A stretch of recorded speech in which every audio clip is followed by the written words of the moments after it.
Salut à tous, j'espère que vous allez bien. Dans cette vidéo, je vais parler du classement mondial de septembre 2021.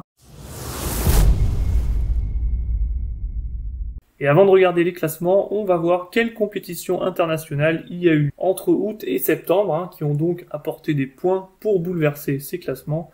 Donc entre le 15 et 20 août, on a eu le WTT Contender qui s'est joué en Hongrie. Et pour ça, le gagnant va remporter 400 points, donc bien moins bien sûr que les JO du mois dernier, qui rapportaient 2000 points au vainqueur, mais quand même 400 c'est pas mal. Et du 21 au 25 août, on a eu l'Open de République tchèque qui remporte seulement 100 points au vainqueur. On commence par le classement mondial chez les hommes. Donc là, pas de changement dans les premières positions, donc toujours le trio chinois qui mène. Et ensuite, on a Timo Boll qui donc termine ce top 10, donc aucun changement dans le top 10, vu que dans ces compétitions, les meilleurs joueurs n'ont pas participé. Ensuite, on a le duo coréen qui suivent Liang Jin-kun, 12 et 13e. Pitchford a joué, donc a participé au WTT Contender, mais n'a pas extrêmement brillé, donc il n'a pas réussi à grappiller deux positions. D'autant plus que il a 5995 points, il est quand même assez loin du 13e Jeong Young-sik. Et ensuite, on a un petit changement, c'est Quadri Aruna, le Nigérien, qui entre dans ce top 20 grâce à quelques points gagnés dans les WTT Contender. Et il double donc Wang Chunting. Et donc ça signifie que Jun Mizutani disparaît à jamais du top 20, un petit peu dramatique comme titre, mais Jun Mizutani qui a arrêté sa carrière, et donc on le verra plus dans ce top 20. Si on regarde le joueur du mois d'août 2021, pour moi c'est le jeune suédois Truls Morgar qui a gagné 26 places donc et passe 77e grâce à sa victoire dans les WTT Contender et sa demi-finale aussi donc dans l'Open de République tchèque, donc bonne performance pour lui. Il a par exemple battu le 19e Quadri Aruna 3-2, il a aussi battu Chu Dang l'allemand qui est aussi mieux classé que lui.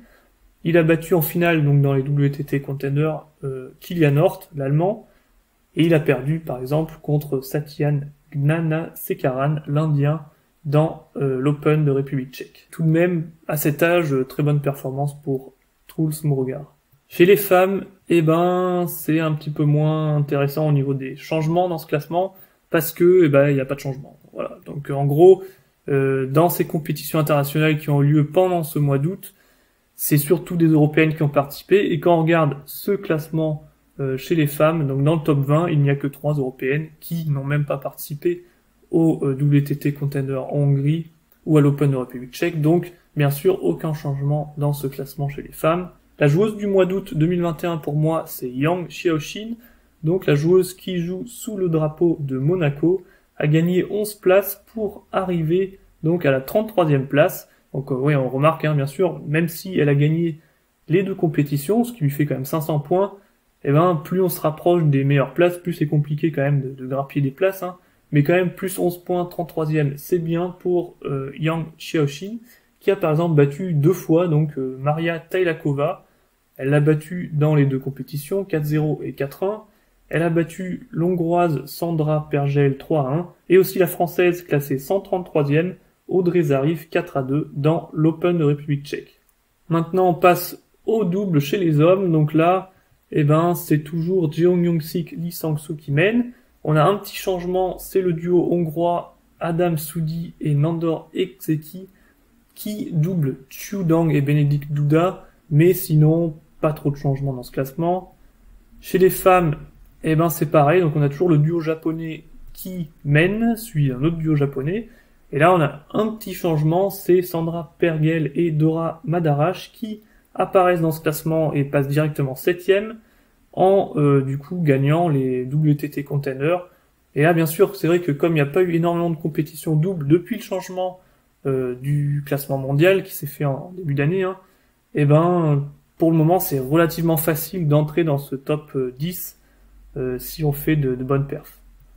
Alors que chez les doubles mixtes, c'est l'inverse. C'est beaucoup plus compliqué maintenant de rentrer dans ce top 10, vu qu'il y a eu les JO, et que les JO ont rapporté beaucoup de points dans les doubles mixtes à toutes ces paires. Et là, ce qu'on peut dire, c'est que Mizutani et Ito, ils sont pour le moment en tête, après bien sûr leur médaille d'or aux JO, Mais Mizutani, après l'annonce de sa retraite, bien sûr, ça veut dire que rapidement, il y aura peut-être un nouveau duo à la première place. Donc qui est-ce que ce sera? Liu Shewen Shushin, je pense pas, vu que Liu Shewen n'a pas brillé vraiment au JO. Et la Chine, l'équipe de Chine, va sûrement vouloir promouvoir un duo plus jeune, à mon avis stratégiquement. Donc, on va voir, peut-être que c'est la chance pour Cheng Yiqing et Li Yunju de passer en tête de ce classement des doubles mixtes. En tout cas, merci d'avoir suivi cette vidéo, et puis on se retrouve bientôt pour un update du classement mondial en octobre. En attendant, portez-vous bien, et puis à la prochaine.